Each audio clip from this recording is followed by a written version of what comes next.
अगर आपके खिलाफ कोई झूठी एफआईआर दर्ज करवा दे तो क्या करें? देखिए, ऐसी परिस्थिति यदि आपके साथ या आपके किसी चाहने वालों के साथ ऐसा होता है, तो सबसे पहले आपको पता करनी है कि हमारे खिलाफ जो एफआईआर दर्ज हुई है, वो किस नेचर का है। नेचर इन द सेंस कि वो बेलेबल सेक्शन में है या नॉन बेलेबल सेक्शन में है। तो इसलिए सबसे पहले जा करके पुलिस स्टेशन से एफआईआर की कॉपी निकालें, और यदि लगता है कि हमारी गिरफ्तारी हो सकती है, तो आप किसी अपने परिवार के किसी भी सदस्यों के थ्रू या किसी अन्य इंफॉर्मेशन के माध्यम से, जैसे आप थाने में आरटीआई के माध्यम से, या बेहतर यही होता है कि लोग जो आपको पहचान वाले हैं अपने घर के परिवार से पता कर लें कि एफआईआर का किस मामले में हुआ है और क्या हुआ है। क्योंकि वो झूठी होती है तो आप घटना से परे होते हैं।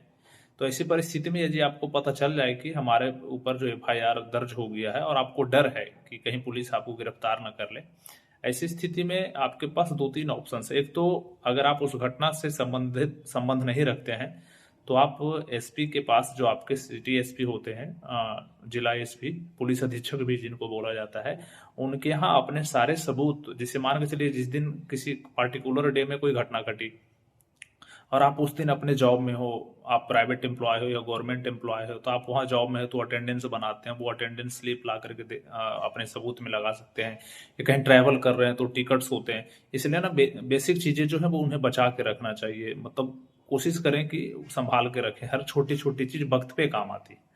तो इन सभी चीज़ों के साथ ही, और उस घटना में आप नहीं हैं, कभी कभी होते हैं क्या कि हम आसपास खड़े भी होते हैं तो लोग हमें नाम डाल देता है हमारा, हम झगड़ा में नहीं भी हैं लेकिन लोग मेरा नाम डाल देते, तो उस वक्त का सीसीटीवी फुटेज अगर वो घटनाक्रम का मिल जाए तो उस इन सारे सबूतों को लेकर के पुलिस अधीक्षक के पास एक एप्लीकेशन लगा करके कि हमारा इस केस से नाम निकाला जाए, या उनके केस के जो डेप्यूटी जो एसपी होते हैं उनके पास आप अपनी चीज़ें रख सकते हैं कि इस केस से हमारा कोई संबंधित नहीं है। लेकिन इसके बावजूद भी अगर कुछ नहीं होता है, तो आपके पास एक और ऑप्शन है कि जो कि आप न्यू कानून में भारतीय नागरिक सुरक्षा संहिता की धारा 482 में आप एंटीसिपेटरी बेल भी फाइल कर सकते हैं। एंटीसिपेटरी बेल जो है आपको तुरंत फाइल कर देनी चाहिए अगर गिरफ्तारी का डर है तो।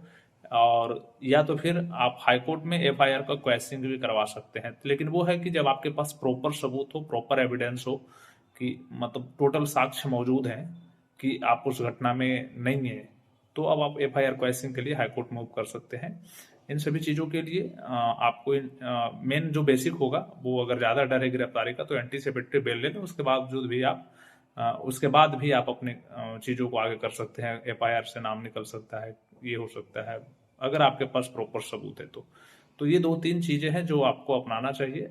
और अगर लग रहा है कि जब आप पहले अपने बचाव कर लें, आपके अपने बचाव हो जाते हैं, आप सुरक्षित हो जाते हैं, तो आप उस व्यक्ति के खिलाफ भी केस कर सकते हैं जिन्होंने आपके खिलाफ झूठी एफआईआर दर्ज करवाई थी। आप उनसे अपनी बदनामी के लिए कंपनसेशन या अन्य तमाम चीज़ें जो है उनसे, उनके ऊपर आप जो है केस कर सकते हैं। ऐसी तमाम लीगल जानकारी के लिए हमारे चैनल को, यदि आप फेसबुक पर देख रहे हैं तो फॉलो करें, यूट्यूब पर देख रहे हैं तो सब्सक्राइब करें, शेयर करें। मिलते हैं एक नई जानकारी के साथ, तब तक के लिए धन्यवाद।